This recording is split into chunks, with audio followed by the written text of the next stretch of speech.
allí donde usted está. Y le voy a invitar a que cierre sus ojos y dígale: Señor, aquí estoy. Y necesito de tu presencia. Necesito de ti, Señor. Dígale: Señor, hoy quiero ver tu gloria a través de tu palabra. Enséñame, Señor, a encontrarme contigo.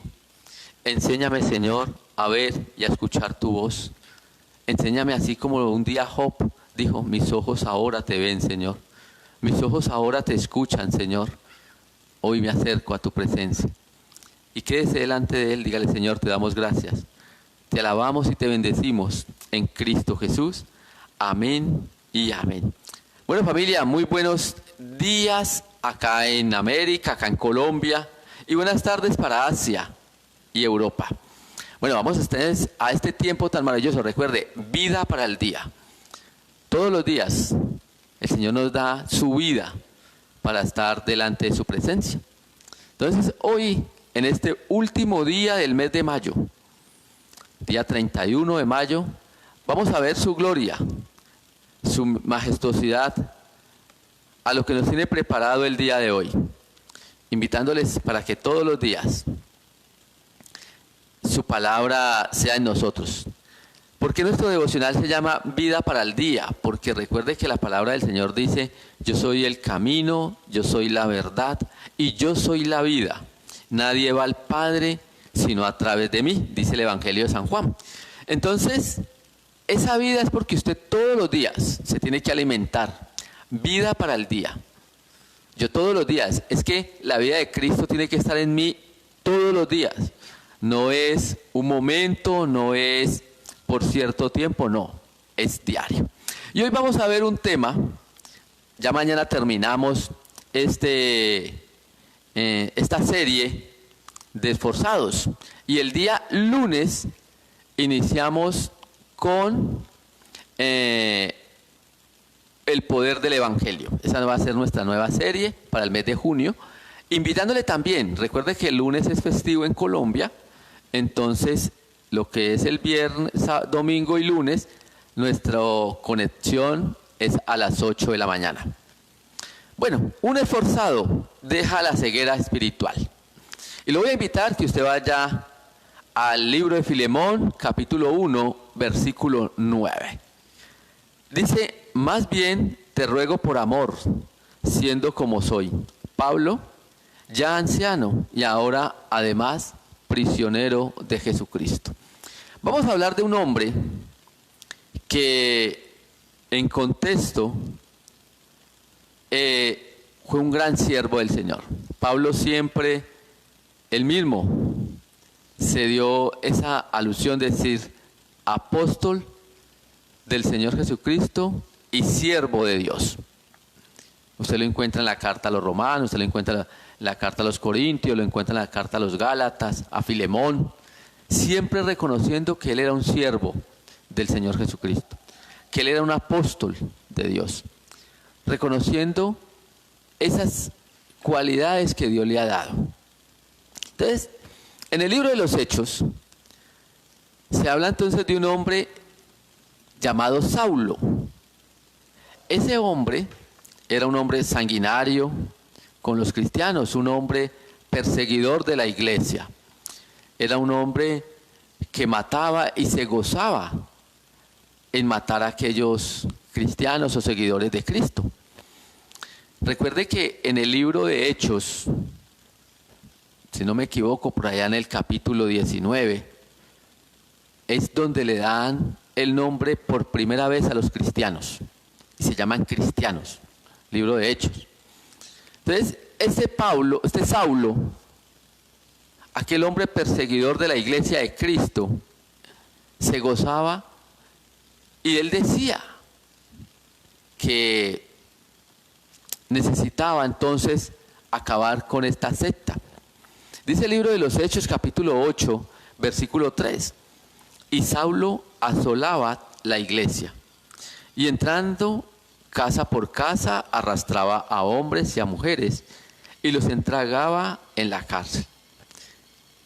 Cuando usted ve un poco allí, está la muerte de Esteban, y había un hombre joven de nombre Saulo. que también se maravillaba de ver cómo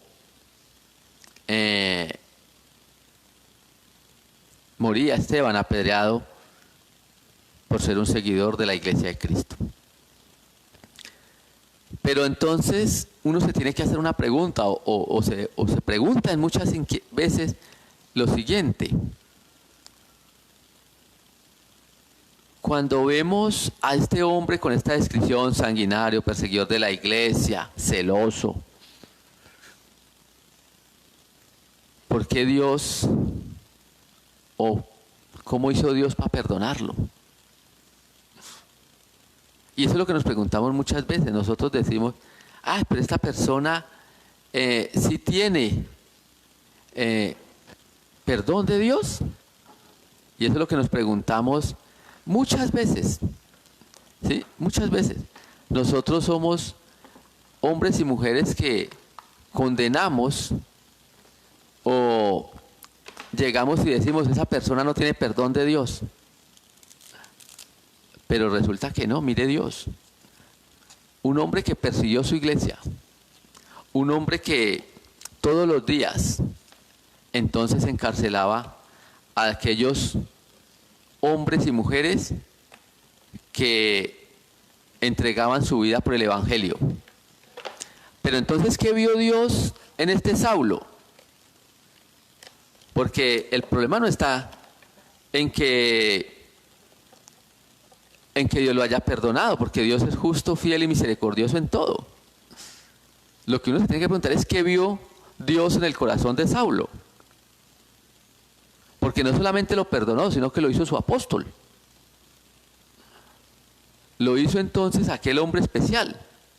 Y si usted va a mirar, el Nuevo Testamento tiene 13 cartas que son escritas por Pablo a los romanos, a los corintios, a los gálatas, a los colosenses, a los efesios, a Filemón, a Tito, a Timoteo, a los tesalonicenses.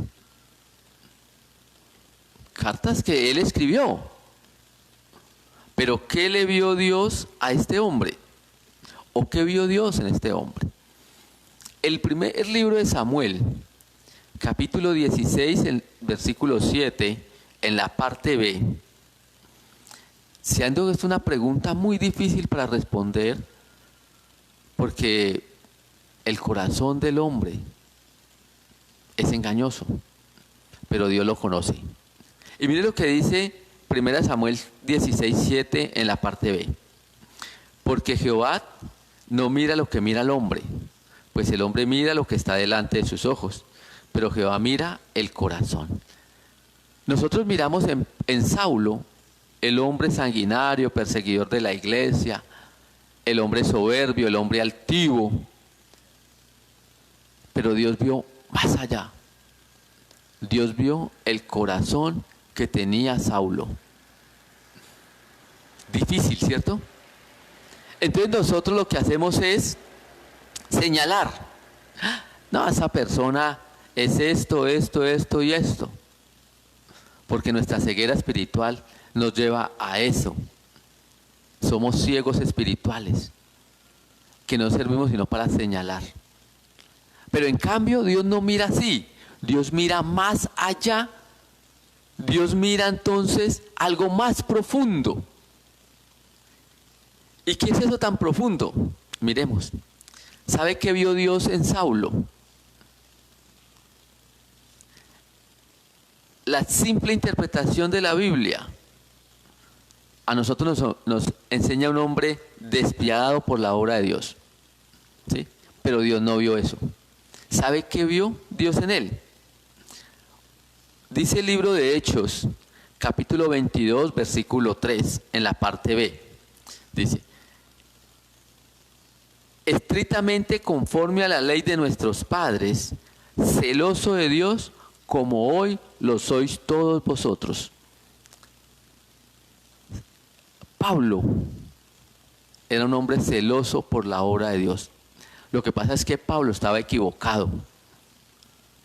Saulo tenía una verdad que no era. Mejor dicho, él estaba defendiendo una verdad equivocada.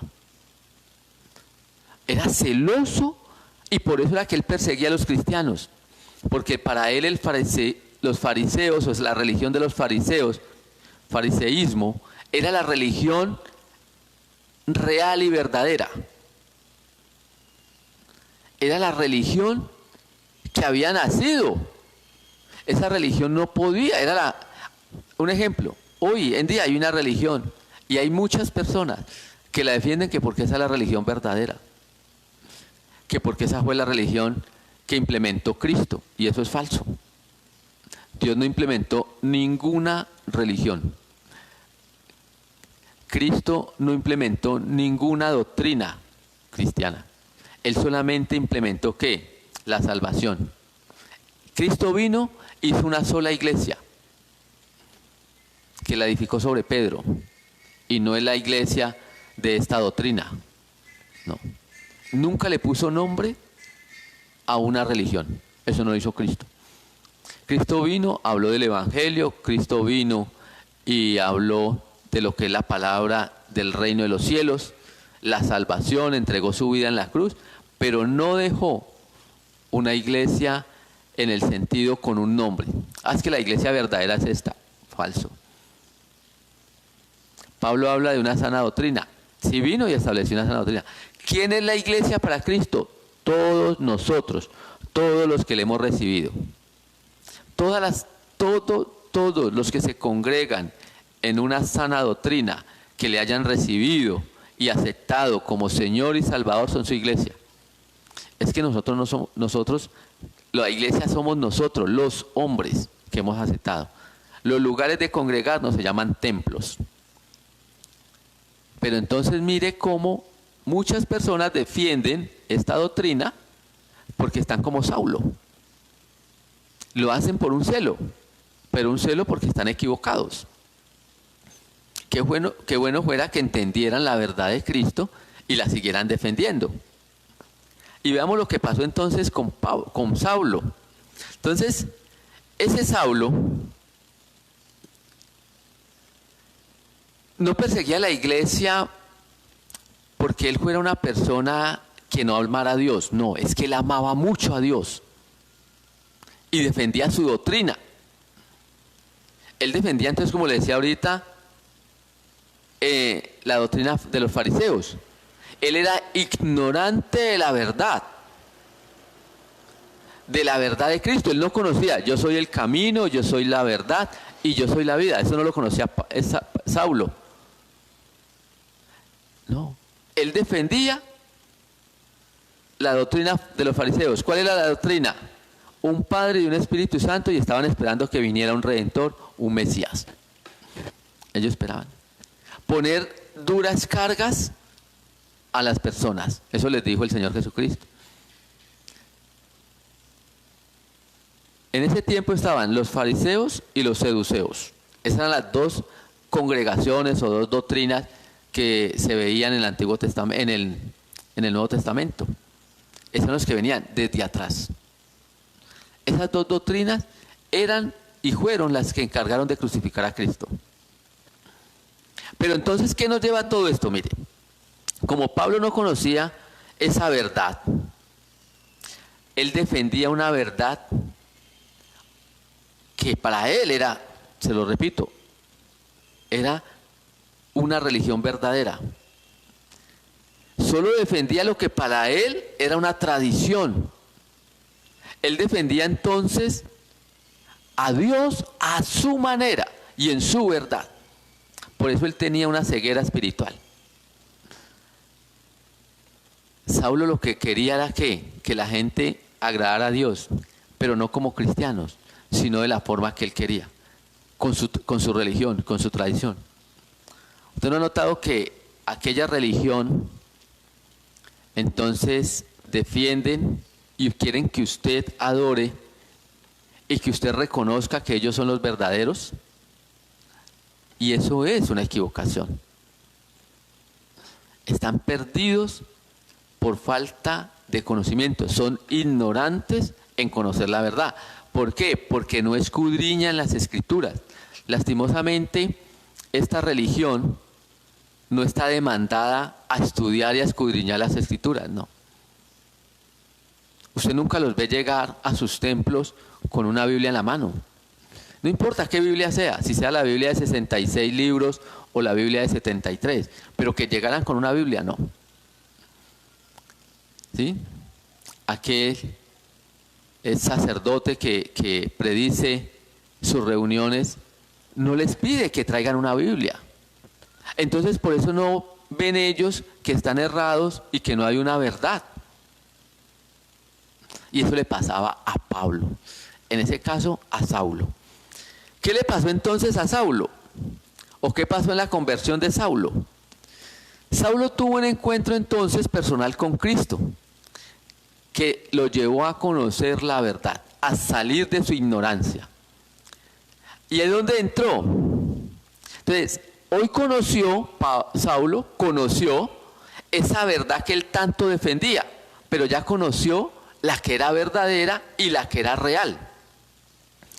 ¿Qué ocurrió con esa conversión o con ese proceso que vivió Pablo en el libro de los Hechos, capítulo 9? Dios conocía el corazón de Saulo, como ya lo habíamos dicho. ¿Sí? Sabía que era celoso. Sabía que entonces era necesario que Pablo, por esos celos, y como amaba tanto a Dios, el Señor necesitaba era que lo conociera realmente, al verdadero Dios, que conociera al Señor Jesucristo. Por eso en el libro de Hechos, capítulo 9, versículo 5, dice así, Pablo habló diciendo, él dijo, ¿quién eres, Señor? Y le dijo, contestó el Señor Jesús, yo soy Jesús, a quien tú persigues. Dura cosa te es darte coces contra el aguijón. Quiere decir, tú estás errado, Saulo. Estás luchando contra la verdad. ¿Han escuchado la canción de Jesús Adrián Romero que dice, te dejo ganar? Él dice, me cansé, ¿sí?, de luchar. Te dejo ganar. ¿Por qué? Porque él se cansó de luchar en contra de esa verdad que es Cristo. Muchos de nosotros nos cansamos de luchar en contra de esa verdad. Y algún día realmente salimos de nuestra ignorancia, de saber que el Dios que adorábamos no era realmente el Dios justo y bueno. ¿Por qué? Porque adorábamos imágenes. Y la Biblia le enseña a usted algo. El Dios que usted adora en su corazón, en eso se convierte usted. Si usted es una persona que adora dioses de talla, de bronce, de oro, de madera, en esto se convierte. ¿En qué? En un seguidor ciego, sordo y mudo.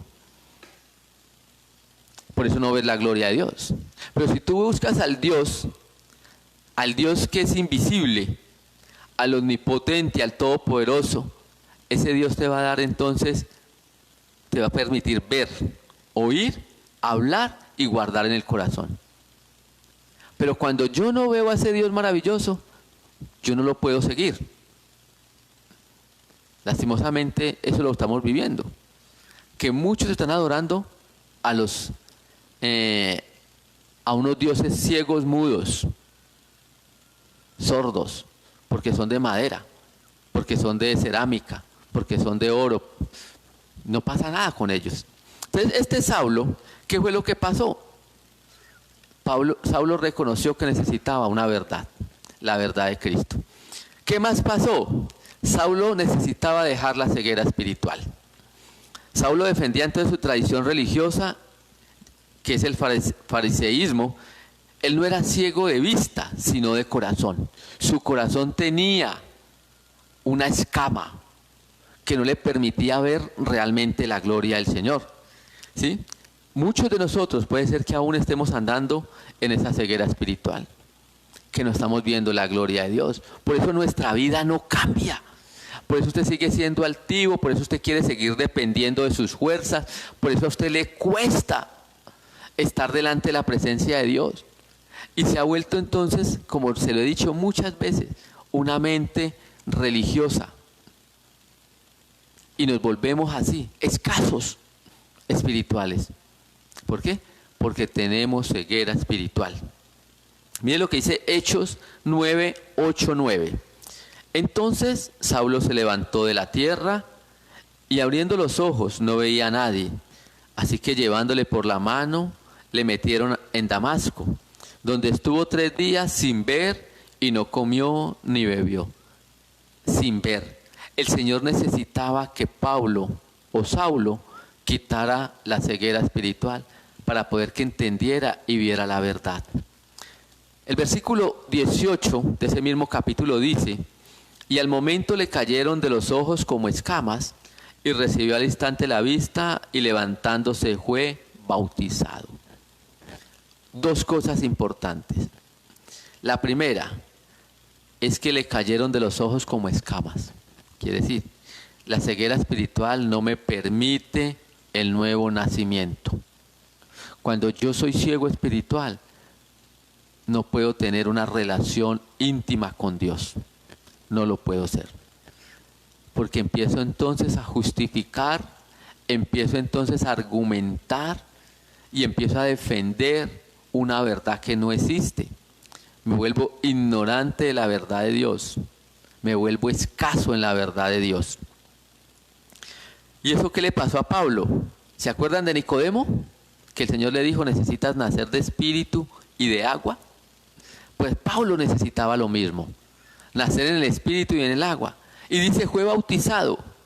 Entonces, el bautizo representa esa muestra de fe hacia una congregación, hacia un pueblo.